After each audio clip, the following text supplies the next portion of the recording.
الحمد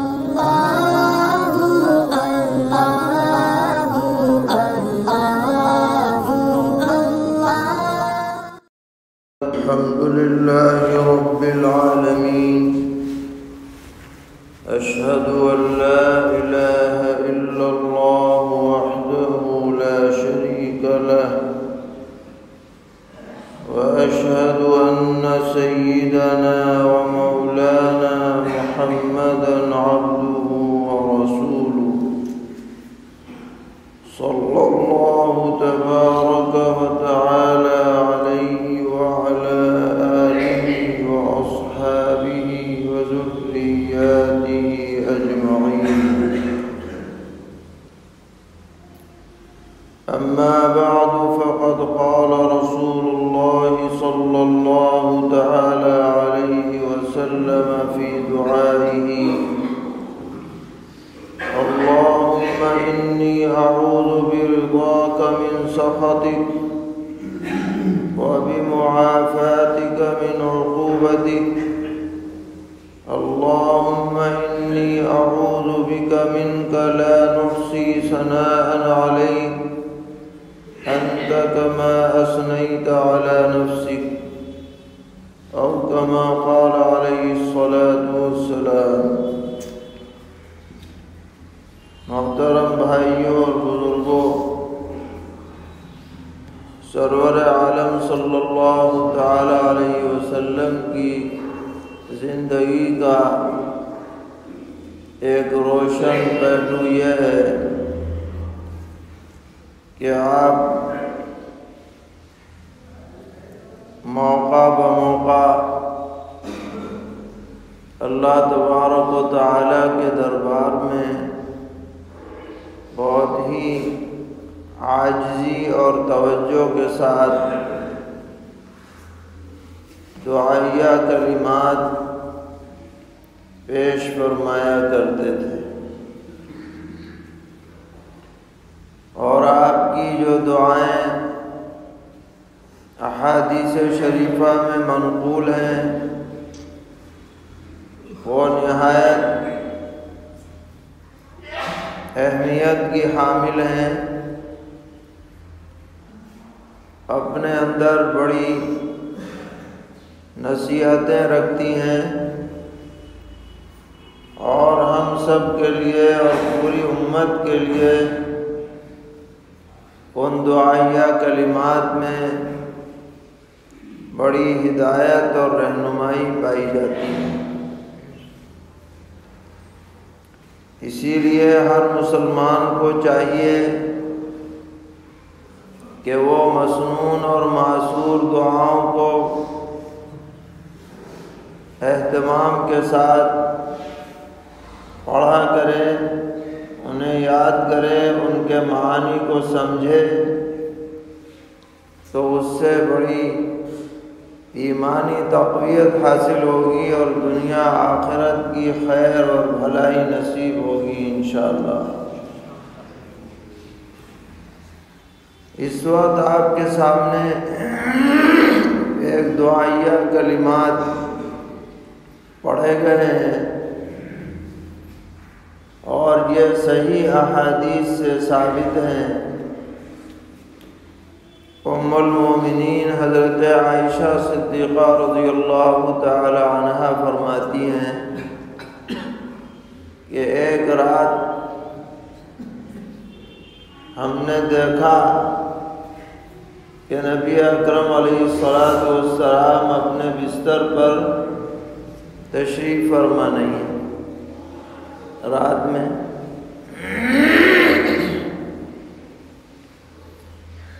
ظاہر ہے کہ اچانک بستر خالی نظر آئے تو طرح طرح کے خیالات ذہن میں آئیں گے کہ اچانک کہاں تشریف لے گئے۔ تو اندھیرا تو ہو ہی رہا تھا، میں تلاش کرنے لگی، ادھر ادھر ہاتھ بڑھائے تو میرا ہاتھ نبی اکرم علیہ السلام کے قدم مبارک پر پڑا کہ آپ سجدے میں ہیں اور جو قدم پر میرا ہاتھ پڑا تب مجھے اندازہ ہوا کہ حضور نماز میں مشغول ہے۔ اندھیرے سے پتہ نہیں چل رہا تھا۔ اب جب میں نے غور کیا تو میں نے یہ سنا کہ آپ سجدے کی حالت میں یہ دعا فرما رہے ہیں، اللہم انی اعوذ برضاک من سخطک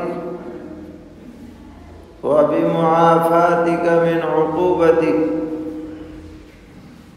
اے اللہ میں آپ سے پناہ چاہتا ہوں آپ کی خوشنودی سے، اس کے ذریعے سے میں پناہ چاہتا ہوں آپ کی ناراضگی سے، یعنی آپ کی جو صفت رضا ہے اور صفت رحمت ہے اور بندوں کے ساتھ جو خوشنودی کی صفت ہے، اس کے توسط سے میں آپ کی ناراضگی سے پناہ چاہتا ہوں۔ وَبِمُعَافَاتِكَ مِنْ عُقُوبَتِكَ، اور آپ کا جو اپنے بندوں کے ساتھ عفو و درگزر کا معاملہ ہے، معافی کا معاملہ ہے، میں اس کا واسطہ دے کر آپ کی سزا سے میں پناہ چاہتا ہوں۔ اور پھر فرمایا اللہم انی اعوذ بک منک، اے اللہ میں آپ کی ذات کے ذریعے پناہ چاہتا ہوں، خود آپ کے فیصلوں سے،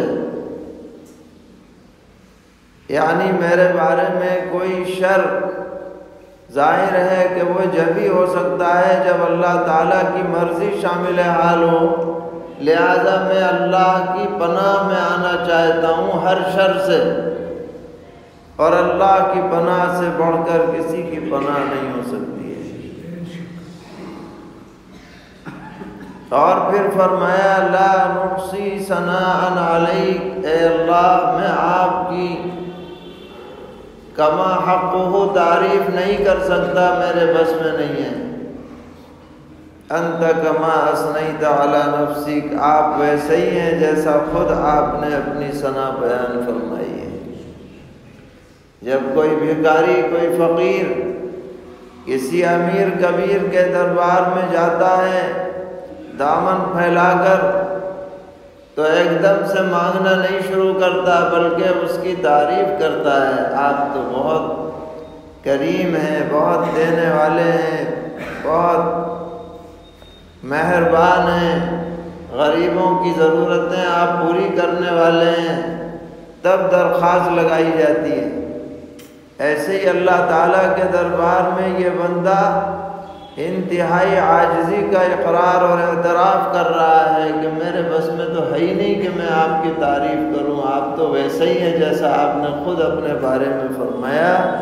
میری تو التجا یہ ہے کہ آپ مجھ سے خوش ہو جائیے، ناراض مت رہیے، آپ مجھے معاف کر دیجئے، مجھے سزا مت دیجئے، انتقام مت لیجئے، آپ مجھے اپنے دامن میں لے لیجئے، ہر شر سے مجھے بچا لیجئے۔ تو یہ جو کلمات ہیں بڑے روشن کلمات اور بڑے بابرکت کلمات ہیں، اونچے درجے کے کلمات ہیں، اس لیے کہ اللہ تعالیٰ کو بندے کی طرف سے عاجزی پسند ہے۔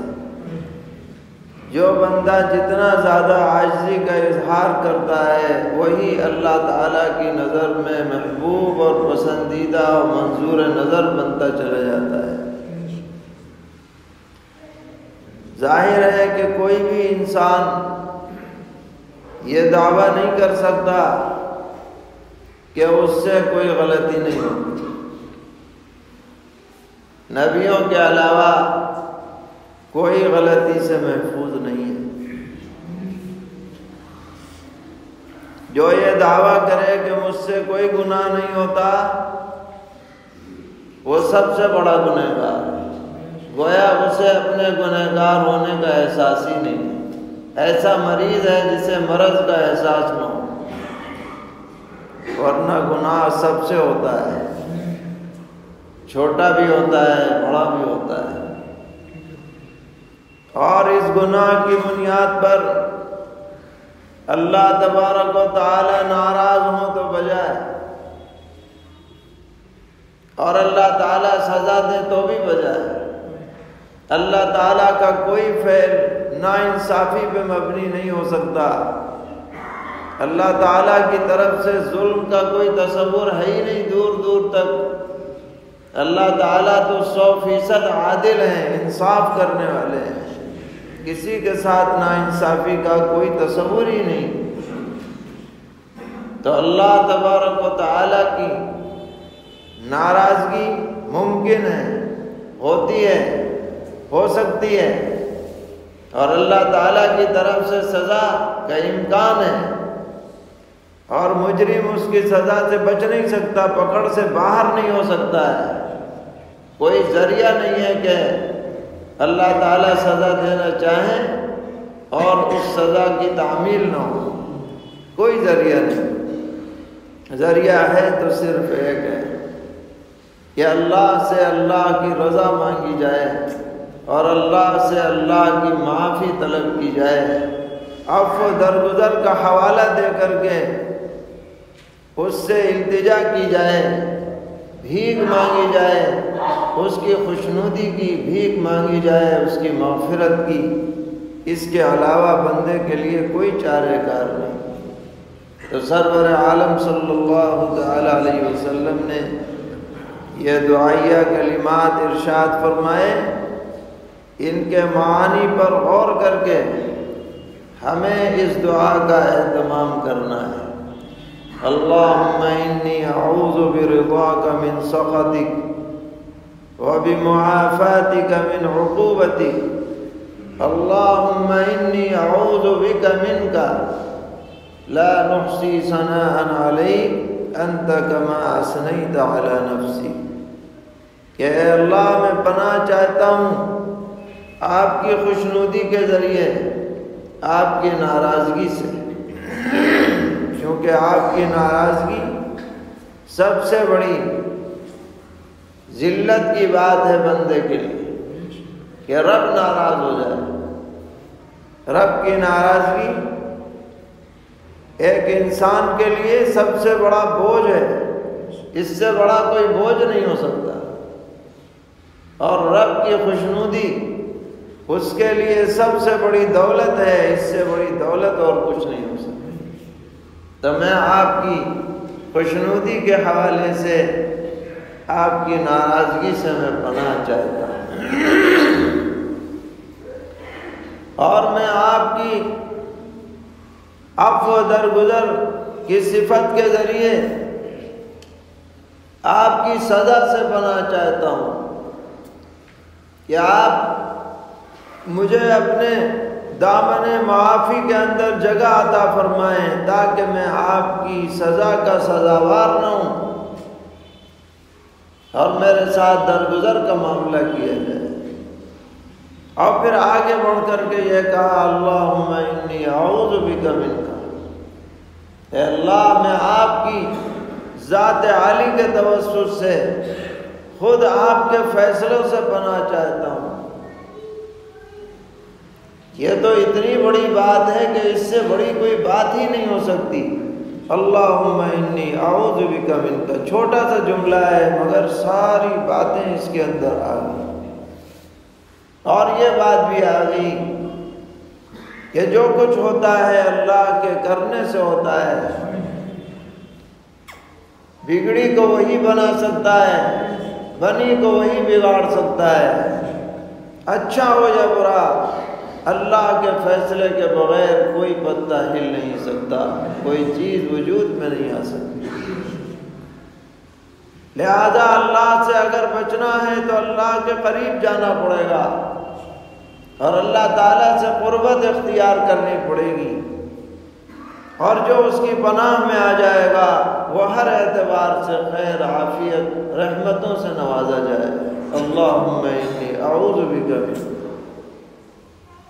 اور پھر اپنی عاجزی کا اظہار ہے کہ الہ العالمین، میرے بس میں نہیں ہے کہ میں آپ کی کما حق ہوں، حمد و ثنا کروں، میں تو ایک عاجز بندہ ہوں، کمزور ہوں، ناتواں ہوں، میری عقل بھی بھی ناقص ہے، فہم بھی ناقص ہے، میری رسائی آپ کی صفات اور آپ کی ذات تک ہرگز نہیں ہو سکتی ہے۔ آپ تو خود وہی ہیں جو آپ نے ارشاد فرمایا اپنے بارے میں۔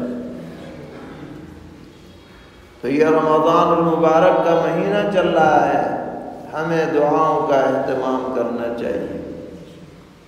مسنون دعائیں معانی سمجھ کر کے کی جائیں گی تو اور زیادہ فائدہ ہوگا، نہیں تو اپنی زبان میں آدمی دعا کرے اور مستقل وقت نکالے دعا کا، نمازوں کے بعد، تلاوت کے بعد، ذکر اذکار کے بعد تو دعائیں ہیں، ٹھیک ہیں، لیکن ایک وقت 5 منٹ 10 منٹ خالی دعا کے لیے نکالے، کیونکہ دعا بھی ایک مستقل عبادت ہے۔ الدعاء هو العبادہ، دعا ہی عبادت ہے۔ حدیث میں تو یہ فرمایا جا رہا ہے اپنی ہر بات چھوٹی ہو یا بڑی اللہ سے مانگنے کی عادت آدمی کو ڈالنی چاہیے، بندوں سے نہیں، اللہ سے، کیونکہ اصل میں دینے والی ذات وہی ہے۔ کوئی واسطہ تو بن سکتا ہے، ذریعہ بھی بن سکتا ہے، مگر فیصلہ اللہ تعالیٰ کی طرف سے ہوگا۔ جب کوئی چیز ملے گی اس کے بغیر ملنا محال ہے، یہ ہمارا یقین ہونا چاہیے۔ 2 روپے کی چیز چاہیے وہ بھی اللہ سے مانگو، کروڑ کی چیز چاہیے وہ بھی اللہ سے مانگو۔ اللہ کا خزانہ وہ ہے کہ جس میں کوئی کمی نہ کبھی آئی ہے نہ آ سکتی۔ ہر خزانے میں کمی آ جائے گی، آتی رہتی ہے۔ دنیا کے بڑے سے بڑے ٹاپر لوگ ہوتے ہیں، پتہ چلا اگلے سال ٹاپر نہیں رہے، لڑک گئے، کوئی کسی درجے پہ پہنچ گیا، کوئی کسی پہ پہنچ گیا، اتار چڑھاؤ آتا رہتا ہے، مگر ایک ذات وہ ہے جس کے خزانے میں رائی کے دانے کے برابر نہ کبھی کمی آئی ہے نہ آ سکتی ہے، اور وہ ذات اللہ تبارک و تعالی ہے۔ اور اس کے خزانے کسی خاص لمٹ تک محدود نہیں ہے، ان لمٹ ہے، ہر چیز اس کے پاس ہے، کوئی چیز ایسا نہیں ہے کہ یہ نہ ہو۔ بہت سے مالدار ہو سکتے ہیں، سرمایہ دار ہو سکتے ہیں، وہ یہ کہیں کہ جی فلاں چیز تو ہے، فلاں نہیں ہے، یہ ختم ہو گئی، پھر آنا ہوتا رہتا ہے۔ بڑے بڑے مالوں میں، بڑے بڑے سپر اسٹوروں میں سب چیزیں مہیا ہیں، فلاں چیز نہیں، مگر اللہ تعالیٰ کا اسٹور ایسا ہے جہاں کوئی یہ نہیں ہے کہ بھئی یہ نہیں ہے، وہاں سب ہے اور سب ان لمٹ ہے۔ مانگنے والے تھک جائیں گے مگر دینے والا نہیں تھک سکتا، اور دینے والے میں کوئی کمی نہیں آ سکتی۔ اس لیے ہمیں مانگنے والا بننا ہے اس ذات سے جس ذات کے ہاں دینے میں کمی نہیں۔ اس سے کیوں مانگے جس کے ہاں کمی آ جائے؟ ہم کیوں کسی کی کمی کریں؟ اس سے کیوں مانگے؟ اس سے مانگو جس کے ہاں کوئی کمی نہیں، اور اس سے مانگنے میں عزت ہے، اور جس کے ہاں کمی آ جائے اس سے مانگنے میں ذلت ہے۔ تو ایسی ذلت میں کیوں پڑو؟ عزت کے ساتھ آدمی اپنے رب سے مانگے، اللہ تعالیٰ راستے کھولیں گے، اور راستے کھولتے ہیں، اور ان کے ہاں راستوں کی کمی نہیں ہے۔ ہر چیز کے لیے ہمیں یہ عزم اور ارادہ پختہ نیت کرنی ہے کہ ہم تو مانگنے والے بنے اللہ تعالیٰ سے، اور خصوصاً جن باتوں کا سرور عالم صلی اللہ تعالیٰ علیہ وسلم نے دعاؤں میں ذکر فرمایا ان کا خاص اہتمام کریں تو دارین کی برکتیں ہمیں نصیب ہوں۔ اللہ تعالیٰ ہم سب کو توفیق عطا فرمائے، ہماری دعاؤں کو قبول فرمائے، ہر طرح کی غفلت سے ہماری حفاظت فرمائے، دین پر استقامت نصیب فرمائے، دین پر زندگی، دین ہی پر موت سے نوازیں۔ وصلی اللہ تعالی علی خیر خلقہ محمد وآلہ وصحبہ اجمعین برحمتک یا ارحم الراحمین۔